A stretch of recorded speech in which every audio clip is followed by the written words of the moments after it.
બોમ્સ આજે આપણે બનાવીશું પિઝા બોમ્સ. તો ચલો શરૂ કરીએ. તો આપણે હવે પિઝા બોમ્સ બનાવવા માટે મેં એક વાટકો ભરીને રોટલીનો લોટ ઝીણો લીધેલો છે. તો એ આપણે એનો લોટ બાંધવાનો છે. તો અડધી વાટકી એમાં દહીં નાખવાનું છે. આપણે સ્વાદ પ્રમાણે મીઠું નાખવાનું છે. ચપટી ખાવાનો સોડા લીધો છે.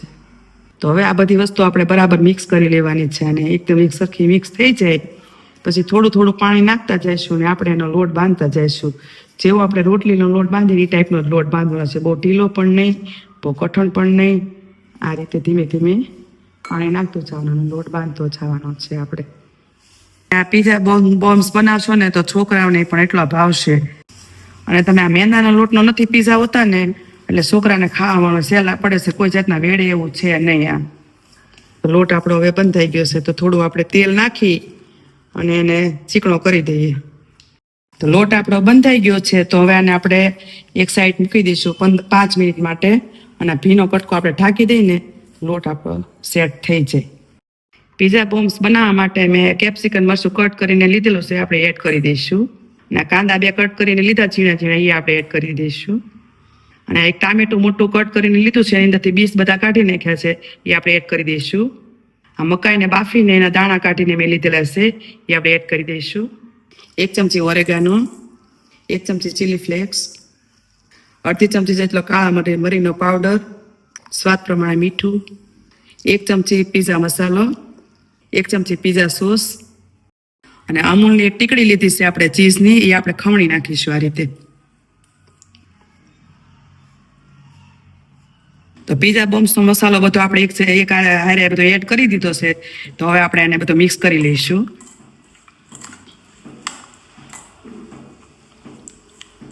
આ ખાવા ખૂબ જ ટેસ્ટી લાગે છે. તમારા બાળકોને પણ બનાવી દેજો, નાના મોટા સૌને બધાને બહુ જ ભાવશે. 5 મિનિટ થઈ ગઈ છે. તો હવે આપણે લોટને જોઈ લઈએ. તો લોટ આપણો એકદમ સેટ થઈ ગયો છે. તો હવે આપણે આની પૂરી જેવું વણી નાખીશું.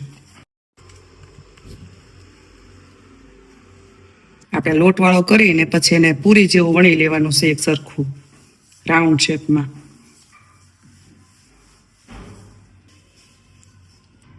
પૂરી જેવો શેપ થઈ ગયો છે. તો એની અંદર આપણે થોડુંક સ્ટફિંગ પાથરી અને એના પિઝા બોમ્સ બનાવીશું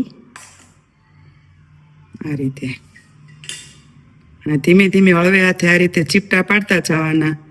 જે આપણે કચોરી બનાવીએ ને એ ટાઈપનો શેપ આપવાનો છે આને, આ રીતે.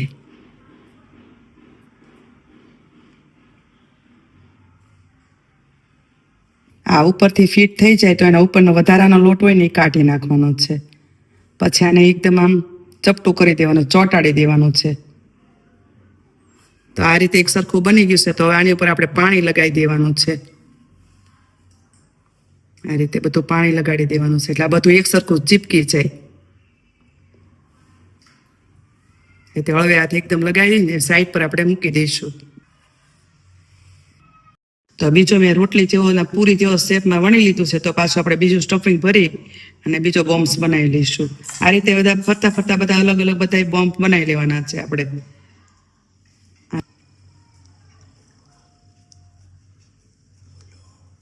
અને આ એક સરખા બધા બોમ્સ થશે ને પછી આ શીખશું ને તો એટલા સ્વાદમાં સરસ લાગવાના છે. અને આ વધારાનો લોટ આપણે કાઢી લેવાનો છે. આ રીતે પાણી લગાવી દેવાનું છે.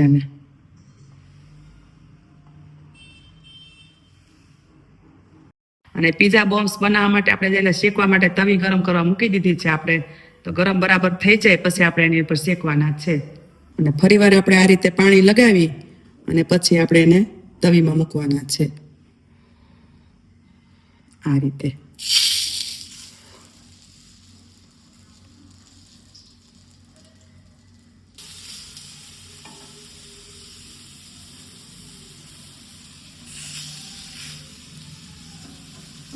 આપણે લગાવી દીધા છે તો આ રીતે ઊંધું કરીને એને શેકવાના છે આ રીતે. તમે જોઈ શકો છો. તમે આ રીતે શેકશો તો એક પણ બોમ્સ પડશે પણ નહીં ને એક સરખા શેકાઈ જશે. જો આ રીતે તમે જોઈ શકો કેટલા સરસ શેકાવા મળ્યા છે આપણે. અને હજી સુધી એક પણ બોમ્સ પડ્યો નથી.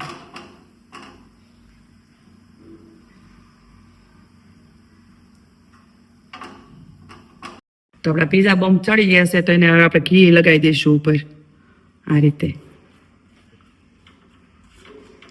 બધામાં એક સરખું ઘી લગાવી દેવાનું છે.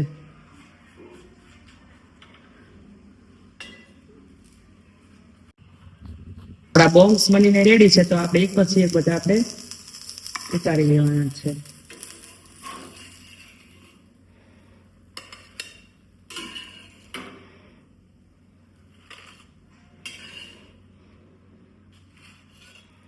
તમને અમારા પીઝા બોમ્બ્સનો વિડીયો જોવો ગમ્યો હોય તો લાઈક કરો, શેર કરો અને સબસ્ક્રાઈબ કરો. જે સબસ્ક્રાઈબ કરવા બાકી હોય તે ભૂલતા ને કરી પણ નાખજો.